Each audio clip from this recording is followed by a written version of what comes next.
Welcome to my Apologia Pro Vita Sua.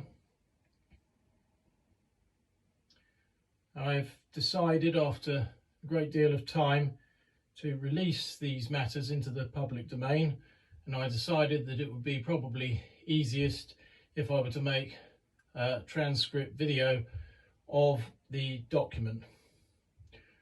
My spiritual path, of course, is led in the Anglican Church. I am a Tractarian. I am a prayer book fundamentalist, 1662 prayer book, and a 39 Articles of Religion upholder, which is why I am not impressed, to put it mildly, with the Anglican Church, as it has been for quite some while. For their part, they think that bullying me constantly for years and years is the best way to dispose of me, but I'm not going to leave the Anglican Church because I never joined it for them. I joined it because it is the one true faith, and I believe in God the Father Almighty, maker of heaven and earth, and in Jesus Christ, his only Son, our Lord, born of a virgin, suffered, buried, and rose again.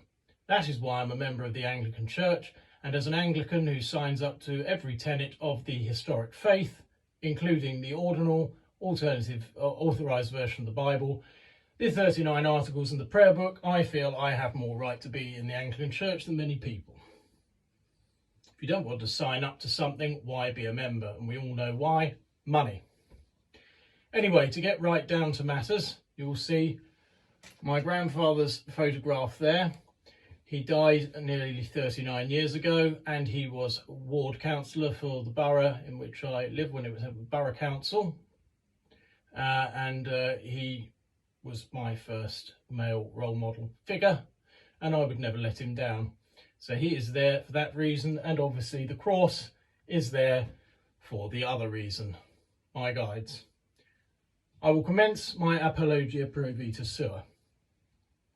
NB, this document is over 27,000 words in total. The CDM limit is but 3,000. If petty regulation trumps actually dealing with the serious and grave matters raised herein, that tells the world all it needs to know about the Church of England's obsession with process over restoring justice to all survivors of serious CV abuse. The Church of England is, in my view, an unsafe organisation. This document is formed into sections. It is to be read overall by the Archbishop as a litany of factual contentions against the Diocese of Canterbury, which is conscienceless and psychopathic, as well as entirely unaccountable. The diocese, and doubtless all Welbyites, want me to be cancelled by all or any means, even including taking my own life, simply to be rid of me in whatever way, because I will not come under their control, and I oppose their every syncretist innovation. From the ordination of women to homo-fascism, trans-fascism and climate fantasy, which they cheerily go along with because they are the embodiment of zilly of wacky races fame, and I am Muckley, continually dragging them and their malign actions into the spotlight to stand accountable for their cringing cowardice, matched only by their conscienceless malevolence, which constitutes the mass torture of anyone who won't be cudgelled into compliance with their totalitarian hard-left party line. The fault for the misbehaviour in the Diocese of Canterbury, upon which this extensive document focuses, surely lies either with the legal office holder of the title of Bishop of Dover or with the Archbishop himself. He can choose for himself which it is. A whitewash of these matters will clearly corner him and will direct further legal action at his door, where he cannot escape scrutiny by the courts, for his church is totally out of control and unaccountable torture, emotional abuse, coercive control, spiritual abuse and outright denial of the harms it has caused. So this forms, for your, just so you realise, this is a clergy discipline measure which I am levelling against the legal office holder of the title of Bishop of Dover.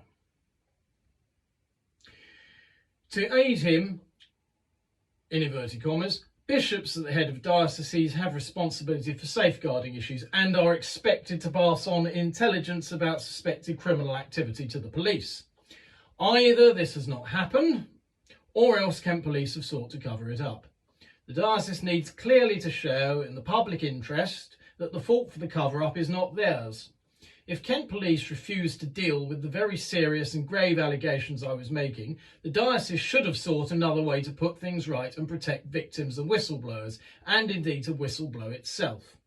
What they have actually done instead is to magnify my suffering throughout 2022 and quite deliberately leave my name under a cloud, weaponising data protection, a shield to smear me to PCCs and clergy and churches I have an interest, without actually making, to my knowledge, overtly false statements or leaving a written evidence trail, while simultaneously continuing to try and destroy my home parish church interior of Hythe St Leonard, and so crush the historic churchmanship of it into the bargain.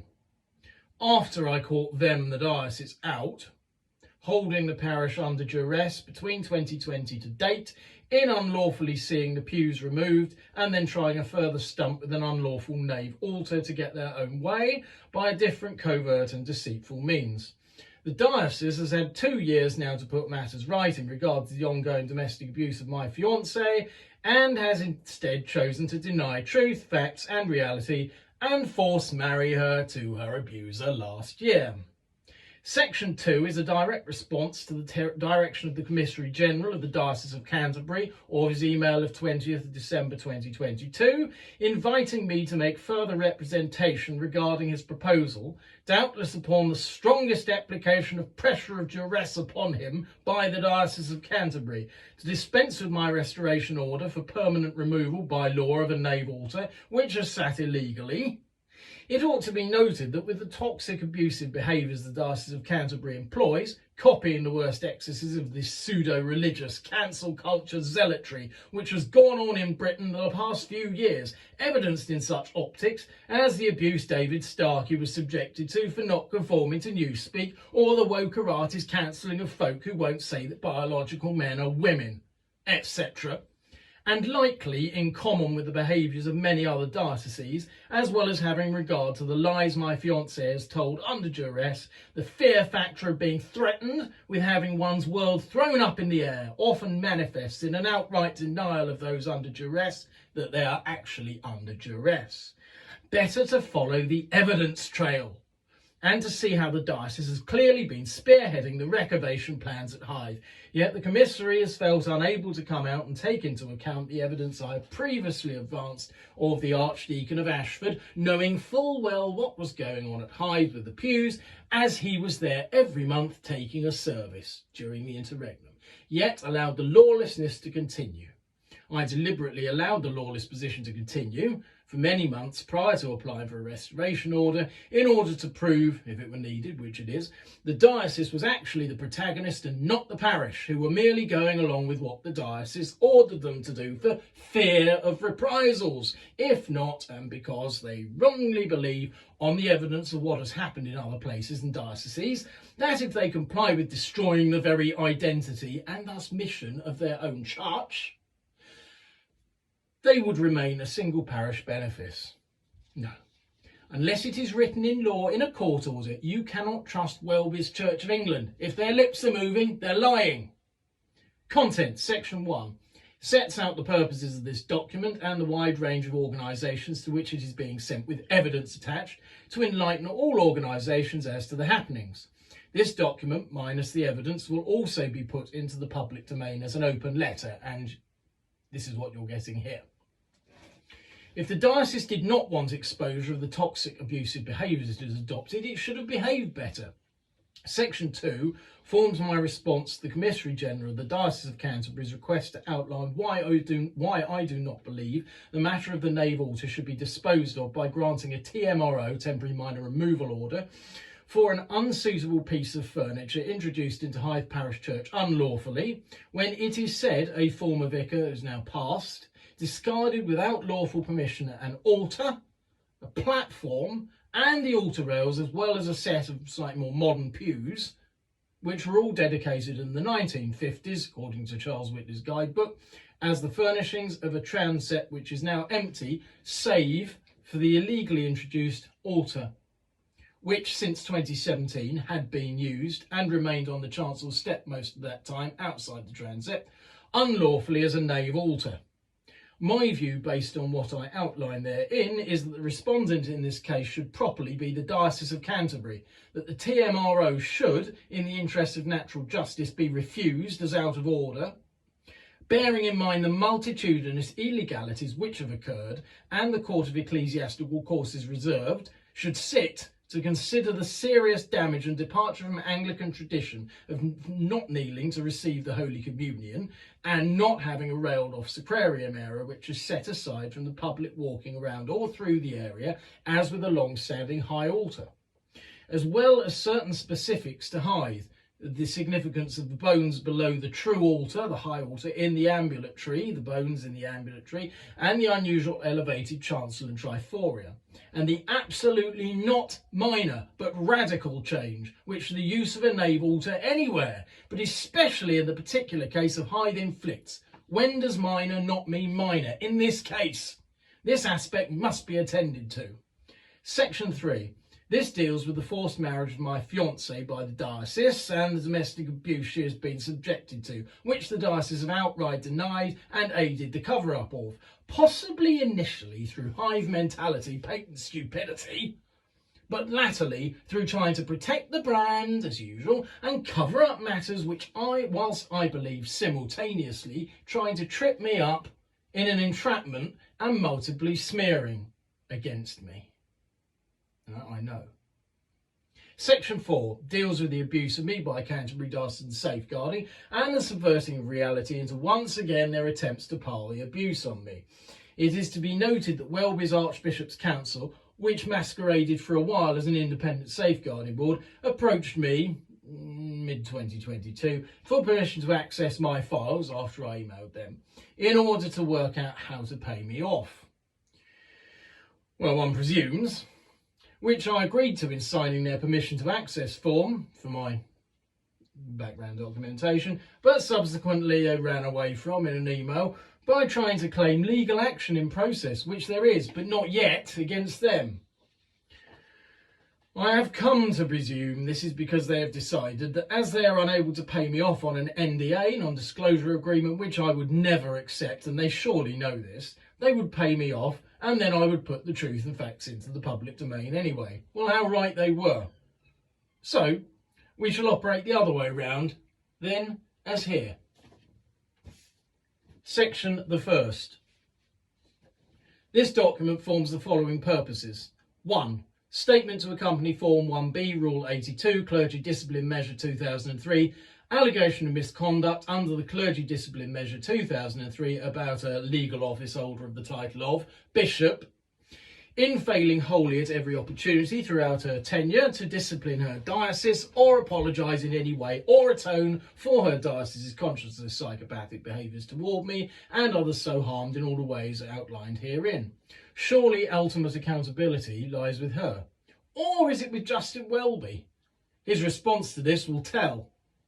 Response number 2. Response to the Commissary General and respondents Imrie Hythe Parish Church, Kent, Diocese of Canterbury, Nave Altar, Ultravirus, with respect to proposal to dispense with the matter and apply a TMRO to this illegally introduced furnishing, notwithstanding that this item was unlawfully used consistently between 2017 and the date upon which I applied for a restoration order in this church to see the item removed and directions to the diocese for refurnishing the unlawfully cleared Soldiers St Edmund's Chapel, notwithstanding that it is agreed by the Commissary General that my application for TMRO preceded the Archdeacon praying a TMRO, magically to make the nave altar, which table itself is not instated in the church by faculty, remember, legal.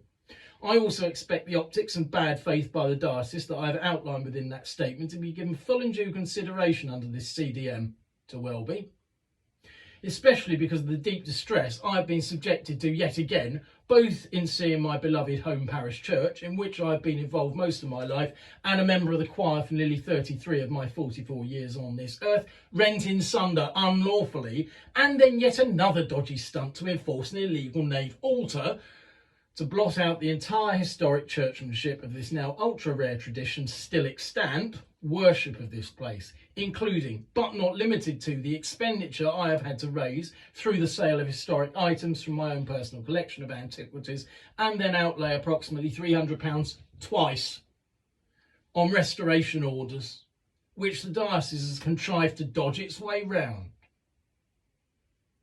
and blame shift onto the local parish at every turn, against the optics of the substantive material evidence which obtains, proving that all the works had nothing to do with COVID. They said it was COVID distancing, okay.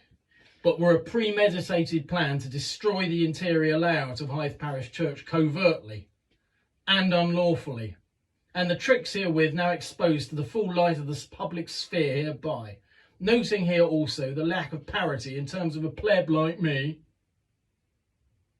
raising the alarm on illegal works to a Grade 1 listed building, when set against the grave repercussions had this occurred in a building which was under secular listing rules, viz.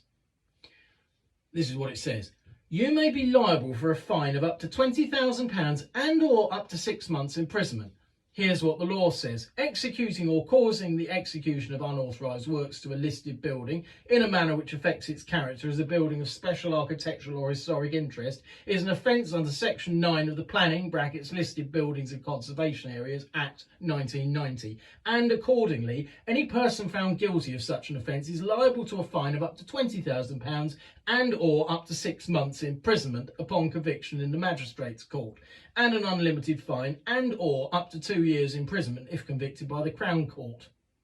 It is high time to start making an example of dioceses, probably most, who misuse the ecclesiastical exemption to have a go at unlawful works, and we all know the practice is rampant these days in the Church of England, in order to destroy valuable heritage and enforce woke and anti-Anglican out with the ordinal authorised version, 39 Articles of Religion and 1662 Book of Common Prayer, Cromwellianist, Westminster Directory-esque bilge, which quite deliberately seeks to make worship so banal, dreadful, insincere and meaningless that anyone to the right of Maoism is driven out of the Church of England, if they haven't already been driven out by the conscienceless bullying for refusing to be controlled by woke psychos.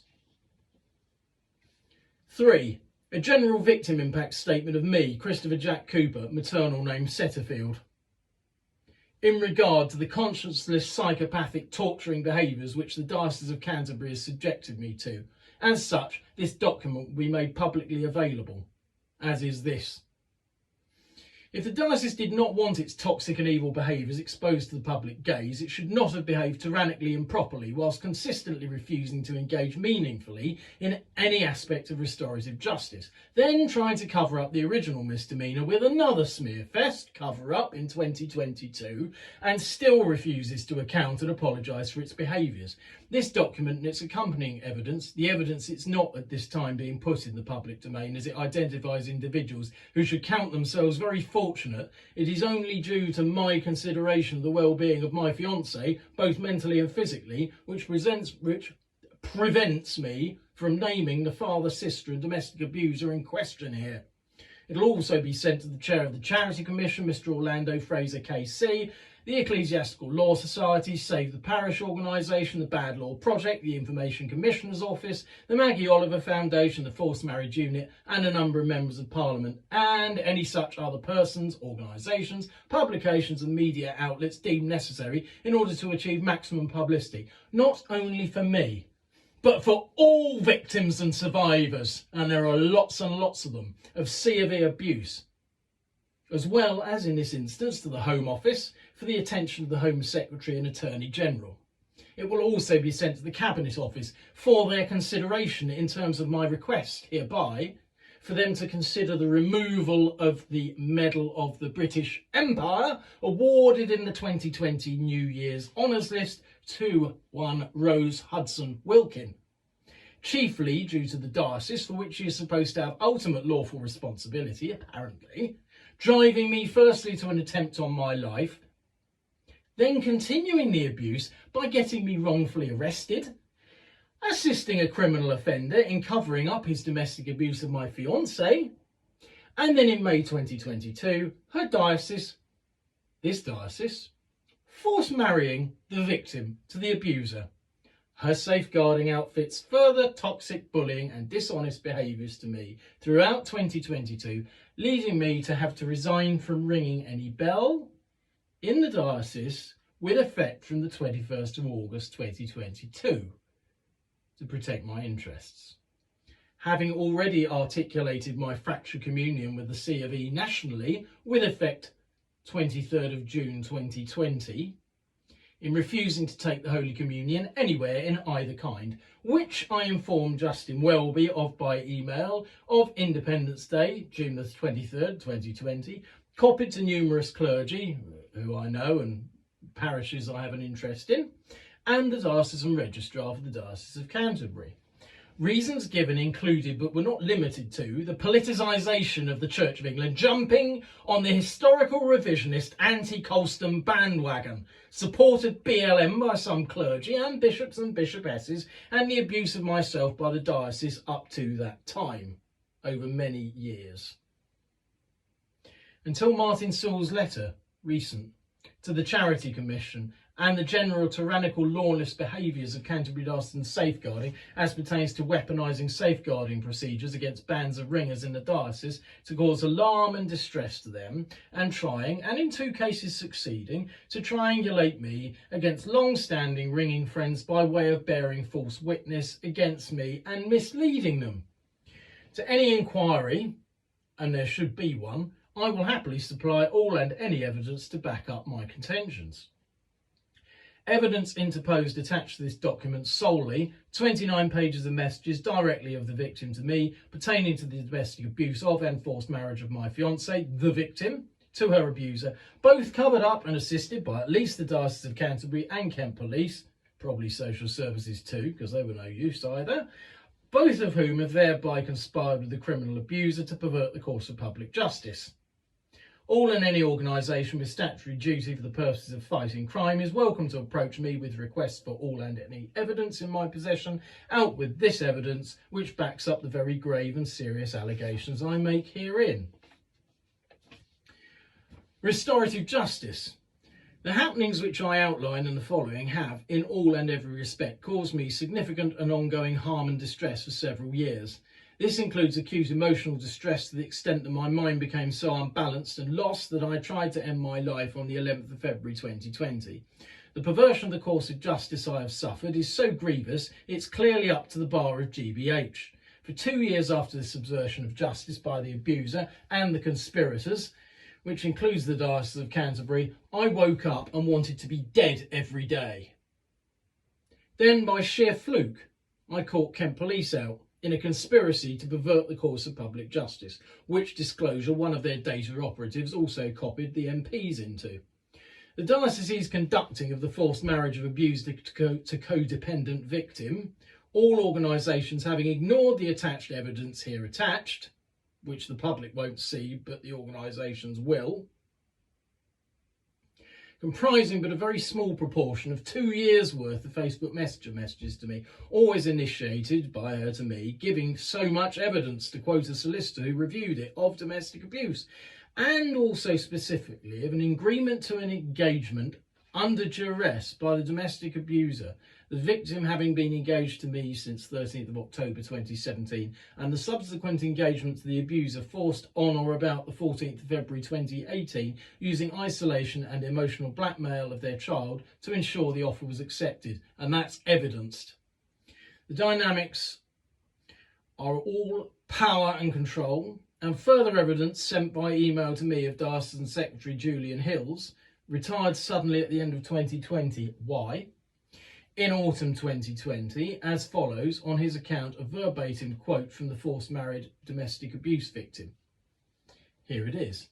I have found Fiona Coombs to be so supportive throughout this case. It has been a difficult time for me as well as my family. She has listened and given me the strength to carry out, meaning carry on, throughout this period. Fiona has given me really good professional advice as to what I need to do. She's been incredibly helpful and has gone out of her way to assist where possible when I have needed it. And I put this in capitals. I honestly don't think I could have got through all this without her. And there you have it. This individual, whose resignation I've called for on numerous occasions to date, has, wearing a Canterbury Diocesan hat of course, thrown everything at keeping a domestic abuse manipulation ship going. If Ms Coombs did this under some duress of some other diocesan poobah, now would be a good time to whistle blow. Because this then led on to the diocese cheerfully conducting the forced marriage, which is thereby completely illegitimate, on May the 7th, 2022. The entire wedding was thus a serious safeguarding risk, to use their own language, and everyone attending it was exposed to such. Culpability for this alone, aside from the misery I've suffered fighting, including having to fund 2 restoration orders from my own pocket to get those Hythe pews reinstated, and now to see the back for good of that nave altar there, is huge and must fall upon someone. The Archbishop may choose to do the usual whitewash on this case, but that will then lay the culpability right on his Lambeth doormat, won't it, if he does so? Does he want to sacrifice his little darling, appointed to tick the box on the diversity spreadsheet, apparently great friend of exposed parliamentary bully John Bercow, democracy-denying ex-Speaker of the House of Commons, and who tangle with the divisive terrorist BLM organisation in 2020 at least? Or does he seek to whitewash and protect her and fall on his own sword as a neo-chivalrous act to repent of his evil white guilt and do his bit in atoning for the evil slaver heritage of every single white-skinned person? Well, that's the narrative, isn't it? Someone has to stand responsible for this absolute inversion of every single tenet of British rule of law and principle. My demands are as follows. 1. All Church of England safeguarding to be immediately mothballed and a competent, independent operation, and I mean independent, set up tasked with resolving all outstanding cases of severe abuse. 2.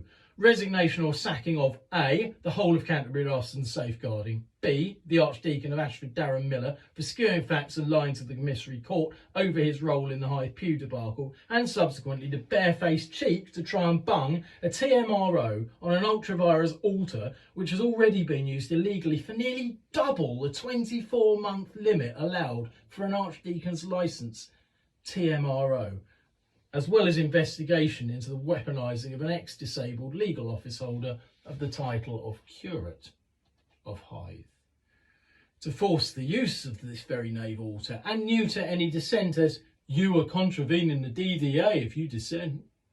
The diocese misusing her disability for its own twisted, destroy our churchmanship at Hythe gain of trying to normalise and enforce a nave altar. So it was going on way back then.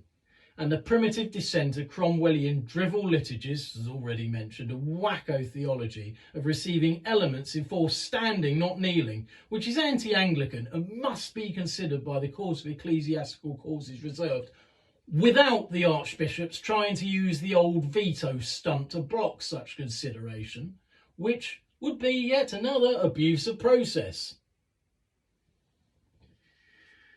To prevent this Cromwellianism, primitive dissenter nonsense taking hold anywhere else nationwide in Anglican churches, not thus so far ruined, and most of them have been, I'll tell you. The historic optics outlined at Hythe also must be investigated as an abuse of the Disability Discrimination Act. C. the legal office holder of the title of Bishop of Dover for failing entirely to date to account for or apologise for the torturous, psychopathic acts of her diocesan staff, dignitaries and officers meted out to me repeatedly throughout her tenure, including repeated smears, lies, triangulations, we get used to it, all of which I've kept evidence of and can supply the Archbishop with, and deliberately aiming to leave a cloud hanging over my name, as Welby himself did to the saintly Bishop Bell, who couldn't even answer for himself because he was dead, for failing to inquire regarding the absence of pews at Hythe and using the illegal nave altar there herself when she celebrated on Christmas Day 2020 at it, during lockdown, the one we should never have had, and also for her allying herself to the evil terrorist BLM movement, on top of which she hijacked the licensing service of the new parish priest at Hythe in March 2022 to tell us that those who do not accept the illegal unlimited invasion of people trafficked migrants do not have Christ in their hearts, as well as running a Bishop's Justice Fund, which was to raise funds to help those who have been people trafficked, and thus to make people trafficking more attractive. Apparently, slavery happening right here and now in Britain, that's okay. But it wasn't in the 18th century. Makes perfect sense, doesn't it? No. 3. The Archbishop's Council to work with me as a matter of extreme urgency to gather from me all the evidence I hold specifically as regards engagement under duress of the victim, my fiancée, to her abuser, and a wide-ranging criminal domestic abuse which the abuser is subjected to and which their child has thereby been subjected to for years longer than necessary because of their cover-up, in order to produce a case to Kent Adult and Child Social Services, which then finally compels them to apply for a forced marriage protection order, which I should have done ages ago, which would see the abuser put in jail for up to 7 years, notwithstanding further subsequent legal action against him for the domestic abuse of my fiancée for some nearly 20 years, time of being together, and the stalking and harassment of me and my fiancée, which the police ignored, of course, between at least November 2017 and June 2018. See, we don't matter because we're only Conservatives, so we're just scum. Including breaking into her phone before 6 AM and telephoning me from it, evidence kept, as well as impounding her car for nearly a month from mid-December 2017, in order to prevent her meeting with me and the optics surrounding the sabotage of her car tyre by someone after we had rung the bells at Lydd Church at a Kent County Association of Change Ringers ringing meeting on the 19th of November 2017, notwithstanding that her child was in the car with us when it skidded off the road. Aspects of the criminal's behaviour include controlling the victim's car, financial abuse, silent treatments, emotional blackmail, restricting the victim's movement, especially preventing her repeatedly over many months from attending bell ringing, and of course perverting the course of public justice when I reported all these matters to the police, throwing the light on me who'd done nothing wrong, thereby successfully shifting the spotlight away from the criminal and onto me, the innocent whistleblower, leading, along with the mendacious behaviour of Canterbury Dust and safeguarding, to me attempting to take my own life on the 11th of February 2020. The evidence of her messages to me is a textbook case of domestic abuse, which all those things are highlighted within, so it's kind of proven. And it would easily pass the full code test, so I'm advised.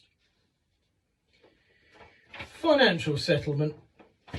No amount of money can give me back 5 lost years of my life and the now long gone chance of my fiancée and I to have our own child, which we'd planned, brought up in the care and nurture of our Lord. Nevertheless, significant financial remuneration and a full investigation and a meaningful report and an unreserved apology to me, to my fiancée and her child, and to all the other innocent folk, which names I will disclose if the Archbishop does the right thing here rather than the usual whitewash, who have been tangled up in this as the diocese launched repeated attacks and smears on me, will in some way at least constitute the true and hearty repentance, I doubt it would be sincere, but anyway, of which the only legitimate service book of the Church of England, licensed by Act of Parliament, the 1662 Book of Common Prayer, speaks, and will allow me and others so grievously harmed by this conscienceless diocese to move on and try to repair my shattered existence. Considering that the diocese drove me to take my own life, in regard to what I suspected at the time, but now have a welter of evidence of it being a deliberate and calculated cover-up and conspiracy to pervert the course of public justice, presumably in part the telling of further lies and launching further attacks upon me in 2022, intended to break me. They just go on and on, they don't care, there's no conscience at all.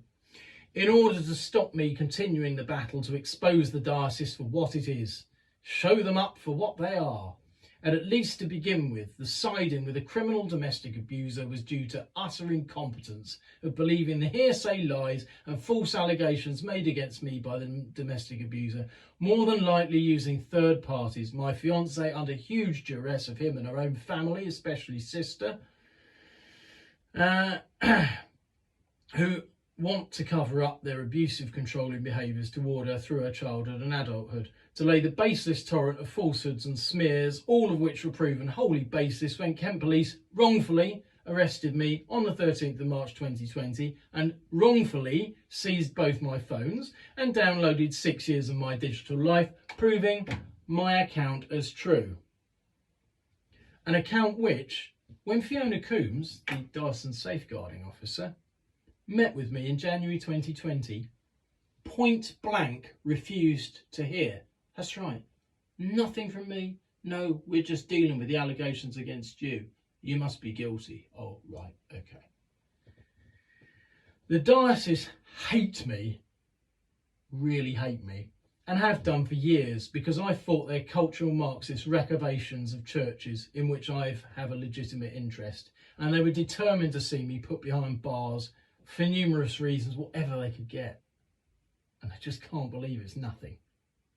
Though one obvious reason was so that they could depew Hythe, build a massive permanent stage on the chancel steps, end the church choirs, just, this has happened so many times up and down the country. End the church choirs completely and have chairs, a nave altar and modern, hideous choir desks, such as that rubbish you see at Bath Abbey, reprobated recently, since wrecking, in the nave in front of the nave altar. Ugh. For all these attacks, and the debacle of 2022, and the continuing baseless attacks and smears upon me by diocesan safeguarding throughout last year, I consider my demand, which I already made to the unindependent (brackets Archbishop's Council Safeguarding Board) of £1.5 million, in order to make all these issues vanish from sight, but to include as above full apologies and payouts to others who have suffered, and there are a lot of them, or been distressed by being innocently drawn in, is actually a very low price. What is it Welby's just found for some sort of virtue signalling? 100 million, was it? Really? Considering that they blinked and paid Dean Percy £1 million to wash away the issues there, and they sound very similar to what's happened to me, and he was being paid to be bullied. They were actually employing him. They bullied me for free. Yeah, they've been able to bully me for years for free, especially the last 5 years. They've just had a basic, massive laugh bullying me for nothing. If they want to keep these married psychopathies out of court, then there are my demands. This is why the Archbishop of Canterbury should think very carefully as to how he handles this one. I have quite deliberately and purposely allowed this to rumble on in order to give the diocese et al. The opportunity, and I mean every opportunity, 3 years. And I haven't sat around. I've been on this constantly for 3 years. It's subsumed my entire life. To engage, stand accountable and come clean, which they've now refused to do for nearly 3 years, as I just pointed out there. That will look particularly poor to a court, I think. Similarly, if the Archbishop chooses to do a whitewash on this and not settle, this being the last chance saloon out of court, then the whole shower can explain their actions to a court, and I'd rather have it that way personally, but you've got to give them a chance. It should be borne in mind that I'm currently suing Kent Police for their part in the conspiracy. End of that section. Section 2. This is the Hythe Nave Altar and Pews one for the commissary, but also very pertinent to the clergy discipline measure for a diocese that's completely out of control.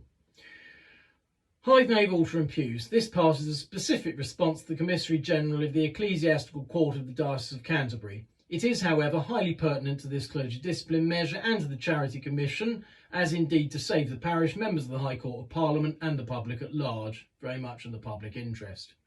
In what is to follow, I do not mean to be unkind to the commissary, nor disrespectful, but I will always speak truth to power. I have noted that the commissary is on the Attorney General's A panel and defended the government heroically recently against the treasonmongers who support every encouragement of mass invasion of Britain via people trafficking.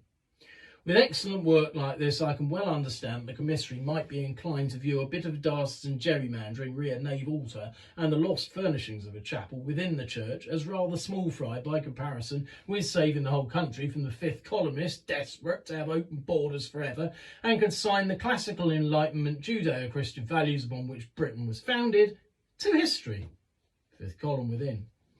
But this is not fully to reflect upon the fact that if this lawless and deeply unjust action of seeing my restoration order fall was successful, it would be the same for us at Hythe Parish Church, the beginning of the end, an existential threat, as the diocese seeks to cause an invasion by the Christian Community Church or some other anti-Anglican movement like that, dissenters. alien to our tradition, completely alien. Our tradition is alien to Welby's madness. To blot out our historical low-key Tractarian tradition of long years past, which is so valued where so few churches still hold to it, was what I was just saying. Especially, we have weekly sung evensong in this church, and especially by a choir, and the service is yoked very closely and sometimes entirely to the 1662 Book of Common Prayer, which obviously Welby wants to get rid of the doctrine of that with his wacko. In just the same way that the same kind of fifth column seek to prevent us returning people trafficked invaders in order so they can hijack our country and turn out the lights on Judeo-Christian values. That's what it's always been about, entryism, fifth columnism. This nave altar is a trick by the diocese and an existential threat to one of the few churches in this diocese which still practices normative Anglicanism, as opposed to this dire Westminster Directory type build which now holds sway in almost every other parish. Cut and paste, ephemeral, comic worship bilge. What will surprise many readers, and listeners, is that in my childhood, I tried the Christian community church here at Hythe. Yeah, for several months. It was, and still is, something quite different and fringe, though Welby would probably think it's mainstream now because he's so wacko. Compared to my experience prior to that as a child of 6 or 7 years old, being taken up to the parish church at Hythe to 8 a.m. 1662 prayer book Holy Communion by my mother. But after a few months of considering this kind of primitive dissenter expression at the Christian community church of worship, I ceased attending, and I'll tell you, it put me right off church for several years, until I joined the church choir here at Hythe and became fully acquainted with the glories of 1662 prayer book sung worship. The Christian community church and similar vacuous entertainment, not worship, such as HDB stuff and an awful lot of what goes on in these other places, just dire. No one wants that. No one wants this wacko woke leftism. Did not appear to have any depth, gravity or conviction. I note here too that the Fiona Coombs mentioned elsewhere in this tome, who I mentioned already, this diocesan safeguarding op, who helped to keep my fiance's domestic abuse manipulation going and refused to take any of my hard evidence, preferring hearsay lies of the abuser and victim under his duress, is very closely connected with the Christian community church in Hythe. One does not need to be a rocket scientist to have joined up the dots of the diocese's hijacking agenda. This is no different in essence to long years since when such as Nicholas Prigg at Ashford Parish Church, a nonconformist minister, intruded into that church during the evil days of Commonwealth and Cromwell and was summarily ejected at the Restoration. We do not want this low and un-Anglican rubbish here, and are certainly not prepared to see it occur on a trick by the anti-Anglican Diocese of Canterbury, noting that a reputable source also mentioned to me attempts to bring HTB to Hythe. That was the previous idea, apparently. Though I'm sure they would balk at it, as they do when bad press is created over proposed, in my view, hijackings of proper churches with their stuff, such as happened to St Peter's, Brighton. I remember that. Wonderful place. Now, I know only too well the other fashionable optics at play here by the diocese and the Welby's C of E obsession of weaponising identity politics, such as race, for instance. The institution of the C of E generally is absolutely obsessed, and we all know this, with identity politics. Doesn't mean a thing. Just they like money and, being little Sir Echo and saying me too. Especially as relates to race, disability, sexuality, and jumping on the anti-biblical bandwagon of denial of biological binary fact. And I note that the commissary is a Rhodes Scholar, if what's written online is correct, which no doubt is looked upon, to put it kindly, by the legal office holder of Bishop of Dover and her ilk very dimly indeed, along with his splendid work for Good Men and True in successfully defending the Rwanda scheme. Now, there will be all sorts of outrage that I should point all this out, for most the truth that dare not speak its name, but all those of us who kept our fingers on the current affairs pulse in 2020 and prior back to 2016 and since, yes, watching Parliament and the games that were going on there, know the kind of insane race-baiting rhetoric pumped out by BLM nuts and their Graniad reading lovies et al. We know the Church of England is inherently racialist because it refuses to ordain black or mixed race people who are loud and proud about Britain not being a racist country and who are socially conservative. Calvin Robinson, Director of London, Diocese of London being one example. And droning on and on about how people like Calvin and me, we're extremists and hateful. We just don't agree with their nonsense, which is actually hateful. As of course, they never ceased levelling such bunkum charges against me. What did I just say? Predicted it there, didn't I? We also know that Rose Hudson Wilkin was appointed chiefly because of her skin colour. I mean, please, have we not moved on? We're really back there? Yep, we are. On and on they droned about how wonderful the first black bishop. No normal person who's actually moved on from this madness, this Americanised nonsense, cares about what colour they are. We don't see it. We're not interested. It's their spiritual gifts and integrity we care about. In what I've outlined in this tome, both are wholly absent in this individual, as in the vast majority of bishop and bishopess appointments over the last few years, merely political appointments by Welby to force woke, and I'll add to that, rub the noses of traditionalists in it. Sounds like Blair, doesn't it? That's because it is. Why is Welby so obsessed with enforcing woke? What exactly do the wokerati have on Welby? Is there more to hear about the I1 camps? I don't know. What is it? Positive discrimination is, de facto, and they won't believe it, it's racialist. Come on, of course it is. It's madness, absolute madness.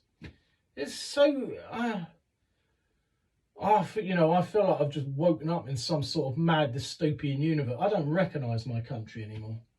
Having ignorantly performed this mindless insanity of appointing someone based on the colour of their skin, well, no one on the payroll can criticise it, can they? Because if they do, they're criticising our skin colour, and therefore they're just a big, fat, horrible racialist, and will in all probability get silenced and or sacked. Well, it's hardly kind to her either, a principle seemingly lost on these identity politics poobahs, as, because no one can criticise her idiocy to her face, she thinks she's absolutely perfect and just gets more and more ridiculous as every month passes. We experienced it at Hythe Advent Carol Service 2022 in a really bizarre, rambling sermon of hers.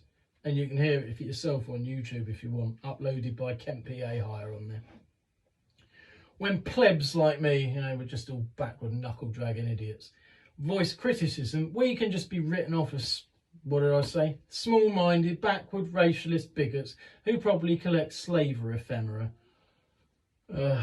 Obsessed as they are with gaslighting everyone that Britain's built on the same actual racialism much of America was built on, and we weren't.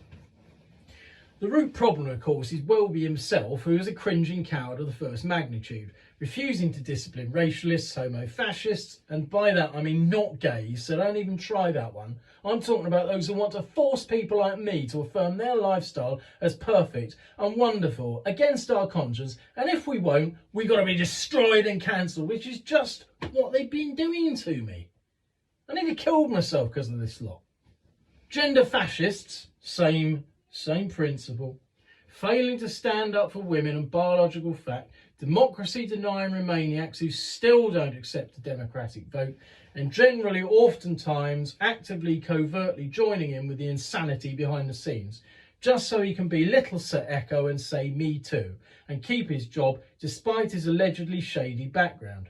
A bigger coward in Britain you'll struggle to find. The Church of England has thereby probably done more in the past 2 years to set back national race relations, not to mention alienating itself from its unchurched potential recruits, and embolden the actual real hard right, they only think I'm hard right because they're so far left, racialists, than any other organisation, probably including BLM itself, in the past 50 years. The Smethwick result, which deprived Patrick Gordon Walker of his seat, had nothing on the CME's activities of identity politics, especially since 2020. Against this backdrop, I do, as I have written in previous communications, feel very sorry for the Commissary General. He has declined to meet with me by way of direction hearings in this or the Pews matter, probably because the diocese has told him I'm a two-headed gorgon. But on one occasion he was so good as to communicate directly by email with me. I then received a finger-wagging email from the diocese directing all communication should be between me and the registry, not directly with the commissary. Yet more evidence of the diocese interfering in the proper process of the court.